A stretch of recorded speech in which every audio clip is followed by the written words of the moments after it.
Hey everybody, welcome to Creating Scenery for Microsoft Flight Simulator, using free resources, as always, as much as I can.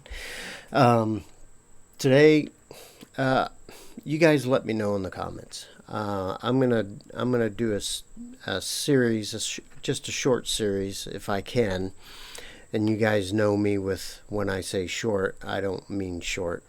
But anyway, I'm going to work on this Deep Space Network radio telescope, okay? I'm going to call it a radio telescope. It's actually a waveguide is actually the technical term for it. But this is part of NASA's Deep Space Network.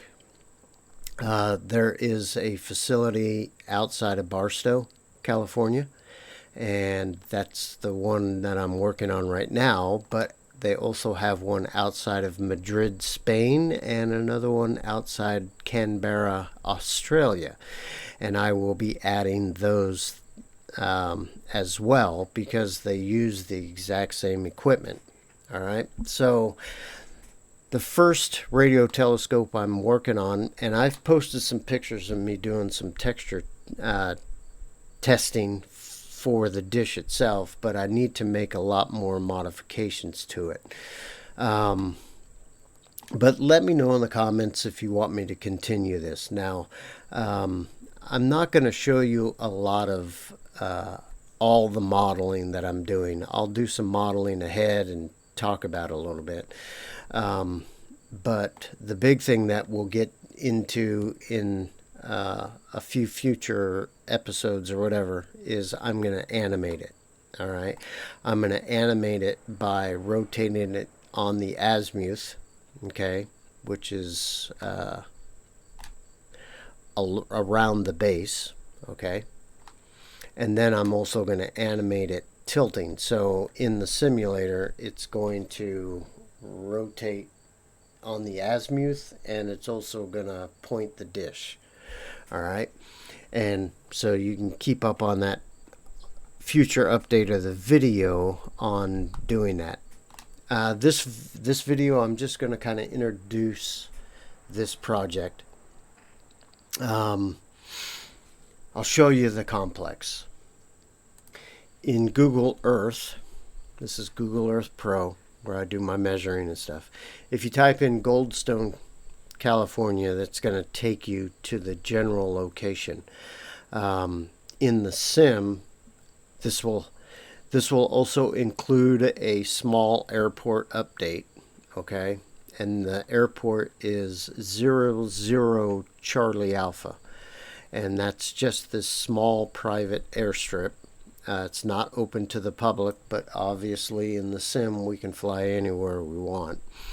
So the airport's going to be 00 Charlie Alpha. But the name of the complex is Goldstone. It's outside of Barstow, California.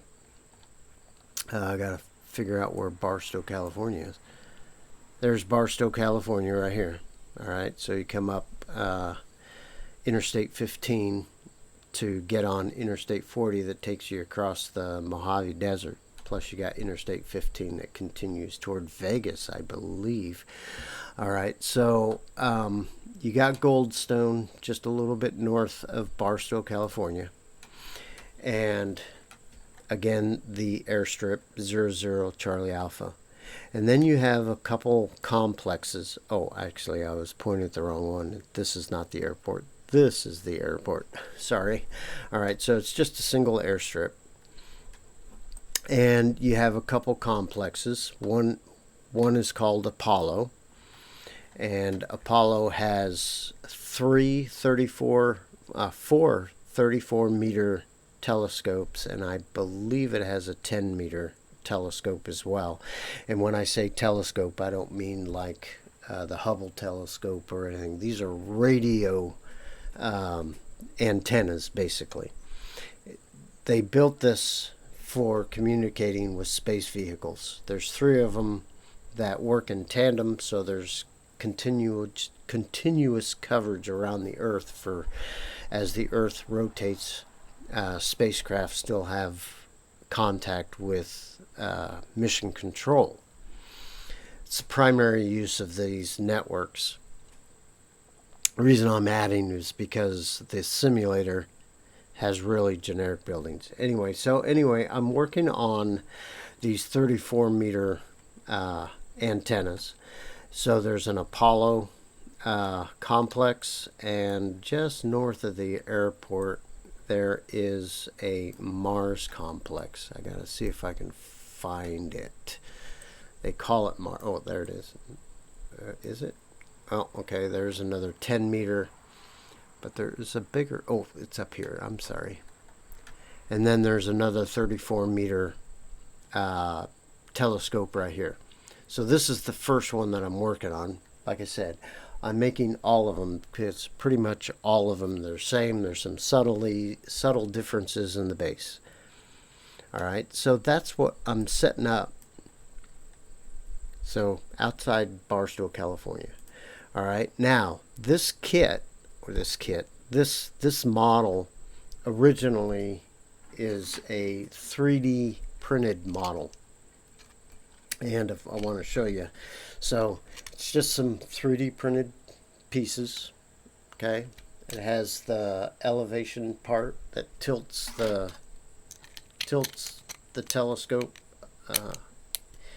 in the Z axis. All right, and then it has a top frame, and then it has a bottom frame, and then it has a concrete base, okay, with some tracks going around the edge. All right, and then it also has the dish itself. Now, it started out as a 3D model just so I can print it on my 3D printer, but I need to make it nicer for the actual simulator. So if I let's turn off the azimuth base and turn off the I want to keep the elevation assembly, but if I turn off the lower floor, all this stuff that I've been adding, turn off base, and let's turn on, I'm going to turn on the actual 3D model itself. The 3D model obviously was made thicker so it will print. If I made it too thin, then the frame would have been too small for the 3D printer. If it was a resin printer, I could have made it thinner, but this is not a resin printer. This is a PLA printer. So I made the base pretty thick for it. But what I'm doing is I am updating that base to make it realistic for the sim. So here's the new base, and I've putting I-beams in for the bracing according to their actual size. Okay, so anyway, I'm making some updates to the actual model itself to make it more friendly for the sim. Plus I've put in some railings and put in some catwalks and put in some stairs. Let me turn it into render mode here, and it's just white steel, and then I'll do some weathering. The handrails, if you guys saw a previous video that I've done, the handrails are actually just a series of polygons with a texture on them, and using the alpha blend mode, I've made the textures in Krita and then save those out, and then use Blender's alpha mode blend mode to make it transparent. Okay, And then I did the same thing with the catwalks, used some expanded metal texture, and then use Alpha Blend to apply the transparency in all the gaps. The posts themselves are all modeled. It's actually just one post copied in a whole bunch of different places. Okay, those are actual polygons. So that's what I'm working on now.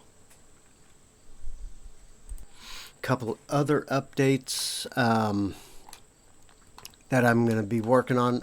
I'm going to show you how I'm doing the frame probably in the next video. All right, but I don't like how I did the frame originally. Let me turn this off. That's why it's taking a little bit. All right, so I have a reflector frame assembly. Let me turn that on. And you'll notice that the frame assembly is just a series of trusses.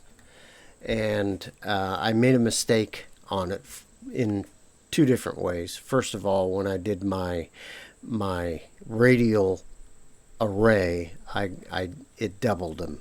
Okay, and they're not really doubled like that. You notice I have two side by side like this. Okay, there's two.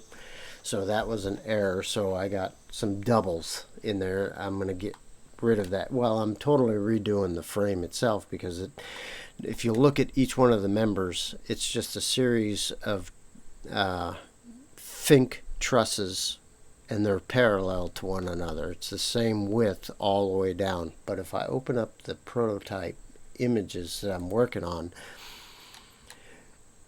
it's narrower at the top of the truss than it is at the bottom. So it makes a big triangle type of thing. So I'm making that more accurate, I hope.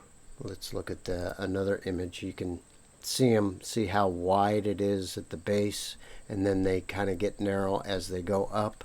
So I'm replacing the frame that I created first with one that's more accurate. Let me turn this off. So it's wider at the base, and then it comes in and gets narrower as it reaches the top. And this is my first work at it, but I'm going to do it different.